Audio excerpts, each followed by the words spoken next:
Bienvenidas, bienvenidos. Estamos en Punta Cana, República Dominicana. Welcome. We are in the Dominican Republic. It's a wonderful country, and we wanted to share a little bit of what we're doing here during this week. But first, of course, this is Latina Literati. We are in the eastern coast of the Dominican Republic, which is 2/3 of the island of Hispaniola. Hispaniola is the largest island of the Caribbean, and Punta Cana lies on the eastern coast. Punta just means point, and Cana just means a place to be. Punta Cana is known for its beaches and all of the water sports and its hotels without end, but it wasn't always like that. And we know as we begin these videos, we always like to go back to the beginning. And the Taino people were here over 6,000 years ago.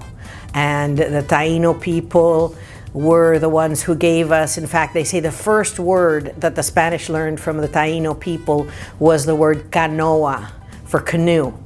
And it was through these boats that they originally arrived from what is now Trinidad, Tobago, Venezuela, and of course other islands of the Caribbean.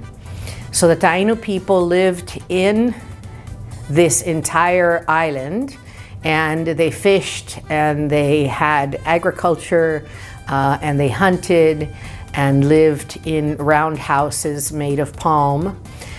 So really an incredible civilization, just beautiful artwork made of pottery and of different natural objects like bone and stone and things. It's just beautiful art that you can see when you go to their museum.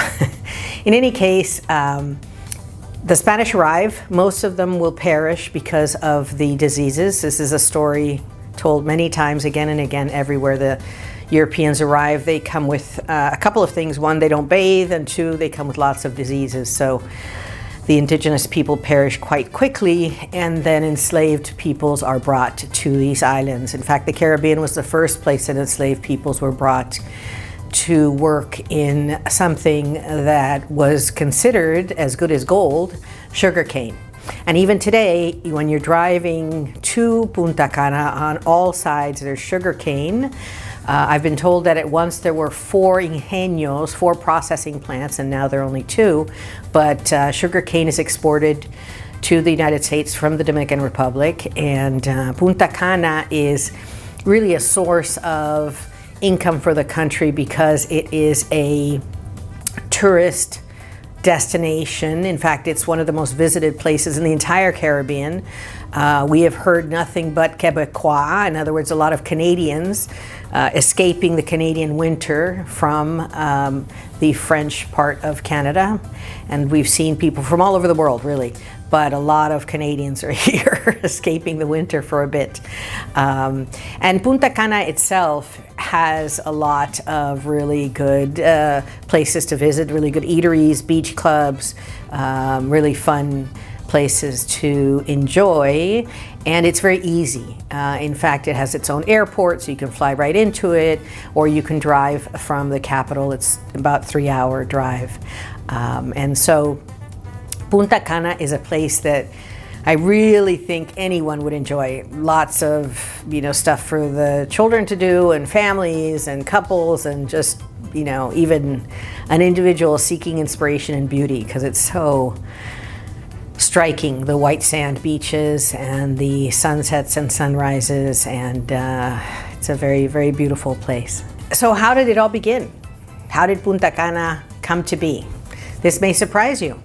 A group of American businessmen decided, hey, there's potential in this area, and so they got permission from the government, probably paid them off because it was in the time of the dictator, and the first thing they did was build an airstrip so that different infrastructures could begin, like roads and the first hotels and all of that. And so that was in the 60s.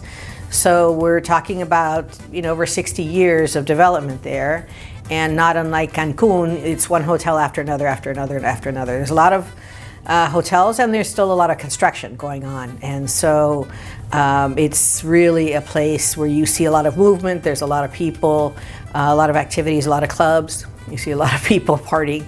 But it is a place that also has very beautiful nature and great place to visit.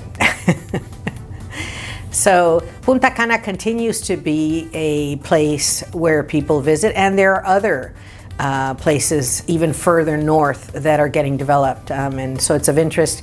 Of course, the whole eco and well-being industry is growing, and the newer places have more focus on that. But there's a lot to enjoy here, so I invite you to come to Punta Cana and enjoy some beautiful sun, wonderful beaches, great people. The Dominicans have a lot of energy, and they're very warm, really wonderful, wonderful people. Have thoroughly enjoyed it here in La República Dominicana.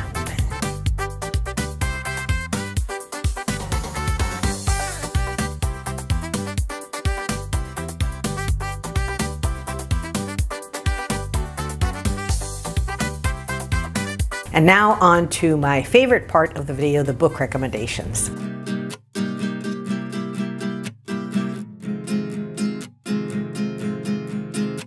The first book I'm going to recommend is called A Poet Slave of Cuba, the biography of Juan Francisco Manzano by Margarita Engel.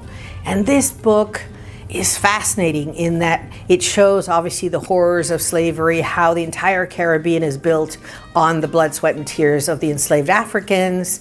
But there is a poet that tries to describe, remember, and share the experiences of being a slave in Dominican Republic, even though he's originally from Cuba.